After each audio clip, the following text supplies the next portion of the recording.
निर्गुण स्वरूप की आराधना ही शिवलिंग की आराधना है। जब हम किसी शिवालय में जाते हैं, महादेव जी के मंदिर में जाते हैं, वहां पर शिवलिंग होता है, तो शिवलिंग के ऊपर नाग की प्रतिमा हर शिवलिंग के यहाँ पर देखी जाती है। कुछ शिवलिंग शिवालय ऐसे होते हैं जहाँ पर नाग की प्रतिमा नहीं होती, तो नाग की प्रतिमा होनी चाहिए या नहीं होनी चाहिए। नाग जो है वो भगवान को, सर्प जो है भगवान को बहुत ज्यादा प्रिय है और भगवान के कंठ में आवेष्टित किए हुए भी सर्प होते हैं। लेकिन ये चीज जाननी चाहिए कि भगवान महादेव जी की दो तरह से भक्ति होती है। एक भक्ति ये होती है जो सगुण होती है, एक भक्ति ये होती है जो निर्गुण होती है।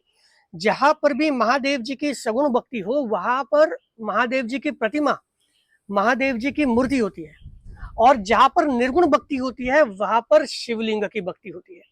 आजकल लोग ये भेद भूल गए हैं, इसलिए जहां पर भी शिवलिंग होता है वहां पर निर्गुण भक्ति करने के बजाय लोग उस शिवलिंग को सगुण भक्ति में परिवर्तित करना चाहते हैं। मान लीजिए कोई शिवलिंग है, उस पर कोई आकार बना देते हैं, महादेव जी की प्रतिमा बना देते हैं, सगुण रूप महादेव जी को दे देते हैं, लेकिन शिवलिंग असल में ही निर्गुण स्वरूप है। पुराने कुछ शिवलिंग देखोगे या शिवलिंग बनाने की अलग अलग विधियां देखोगे तो कुछ शिवलिंग ऐसे होते हैं जहां पर महादेव जी की प्रतिमा बनती है, लेकिन वो शिवलिंग में बनती है।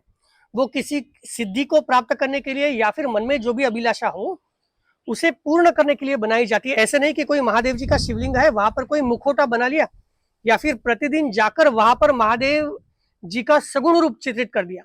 शिवलिंग असल में तो खुद निर्गुण स्वरूप है। निर्गुण स्वरूप की आराधना ही शिवलिंग की आराधना है। तो अगर सर्पों की बात की जाए तो सर्प भी आते हैं महादेव जी के गले में, लेकिन वो सगुण रूप में आते हैं। वो भी शिवलिंग उत्खनन में प्राप्त होते हैं।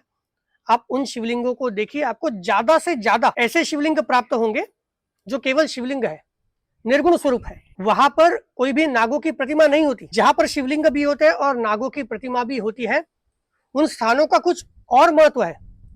लेकिन जब हम शिवालय की बात करते हैं, महादेव जी के मंदिर की बात करते हैं, जहां पर भी शिवलिंग हो वहां पर सर्प का होना शिवलिंग के यहाँ पर कोई आवश्यकता नहीं होती। अगर आपको महादेव जी की सगुण रूप में आराधना करनी है तो शिवलिंग से अच्छा है कि आप महादेव जी की प्रतिमा रख लीजिए, महादेव जी का फोटो रख लीजिए। सबसे पहले तो महादेव जी की सगुण भक्ति करनी है या निर्गुण भक्ति करनी है, इनका भेद समझना बहुत आवश्यक होता है।